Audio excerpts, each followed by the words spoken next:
Que se passe-t-il dans la tête d'un hypersensible ? Pour le savoir, bienvenue dans ce nouveau podcast sur l'hypersensibilité. L'hypersensibilité est une sensibilité poussée à l'extrême, comme l'indique le petit Robert. Le préfixe hyper marque une intensité supérieure, comme dans hyper grand, hyper intelligent, hyper sophistiqué. Donc si une personne est trop sensible, elle est hypersensible. Cette définition vous plaît ? N'ayons pas peur de le dire, c'est assez médiocre. Alors comment décrire un hypersensible ? L'hypersensible vit dans un monde d'émotions et de sentiments surdéveloppés. Imaginez un ami qui ressent tout comme un papillon délicat. Chaque sourire, chaque larme, c'est comme s'il portait un super microscope pour amplifier les émotions. C'est un magicien des sentiments, jonglant avec des bulles de bonheur et des nuages de tristesse. Mais lorsque la personne en face manque de bienveillance, l'aventure s'arrête brutalement. L'hypersensible quitte les étoiles pour plonger dans l'obscurité totale, incapable de trouver les mots à la hauteur de son malaise. Deux choix s'offrent à lui, pleurer ou se taire. Est-ce un problème ? Pas du tout. C'est la meilleure solution pour refroidir un cerveau en surchauffe et un cœur en éruption. Les novices vous diront que vous manquez de confiance en vous ou vous rappelleront vos souvenirs du passé, comme des fantômes à soigner. Très charmant. Laissez-moi partager un peu de ces émotions et de ce que j'ai appris de la vie. La plupart des hypersensibles sont très attachés à la valeur des mots et ne supportent pas la pression. En 2 mots, vous pouvez briser le cœur d'un hypersensible comme on coupe un gâteau avec un couteau, sauf que là, un rien ne se mange. L'hypersensible voit immédiatement si vos mots concordent avec votre comportement. S'il y a une légère pression, il la ressentira 3 fois plus.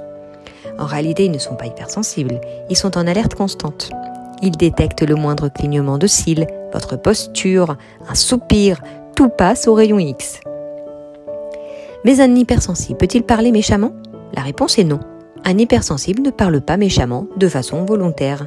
S'il s'énerve, c'est qu'il est submergé par ses émotions. Dès qu'il sent de l'injustice, un manque de vérité ou de compréhension, le chaos s'installe. Les mots sortent saccadés.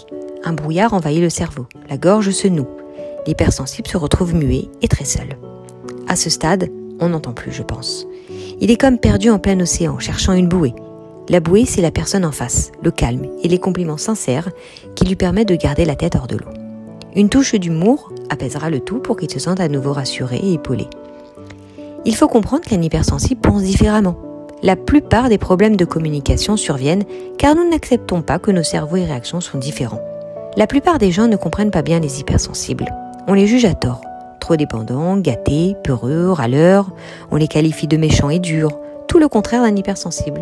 Et oui, l'humain peut être cruel parfois. Utilisez le rire sans moquerie. C'est gratuit et efficace. Ne le jugez pas. Restez calme et détente.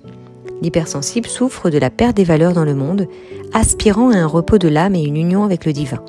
Il est bouleversé par le stress et le manque de bienveillance. Il aime les conseils des anciens et l'aide de ses pairs pour affronter les difficultés. Sa maison lui apporte sérénité et calme, et l'individualisme de ce monde le fait souffrir en silence. On lui propose de consulter, mais il souhaite simplement dire au monde « Et si on était bienveillants et aimables les uns envers les autres, peut-être que tout irait mieux ?» Dans le fond, c'est si simple. Il se tourne naturellement vers le divin, sachant combien Dieu est juste et bon, recherchant cette perfection chez les humains. Mes chers hypersensibles, gardez la joie en toutes circonstances, entrez dans le palais du rire pour y goûter ses saveurs. Cessez de penser est juste impossible, mais on peut penser à autre chose, alors faites travailler l'intellect pour ne pas laisser l'imaginaire prendre le dessus. Faites confiance à Dieu qui gère tout de la meilleure manière possible et vous éviterez ainsi le raz-de-marée émotionnel qui pourrait s'avérer fatal. Enfin, pardonnez à toutes les autres personnes merveilleuses qui peuplent aussi l'univers. À bientôt pour un prochain podcast.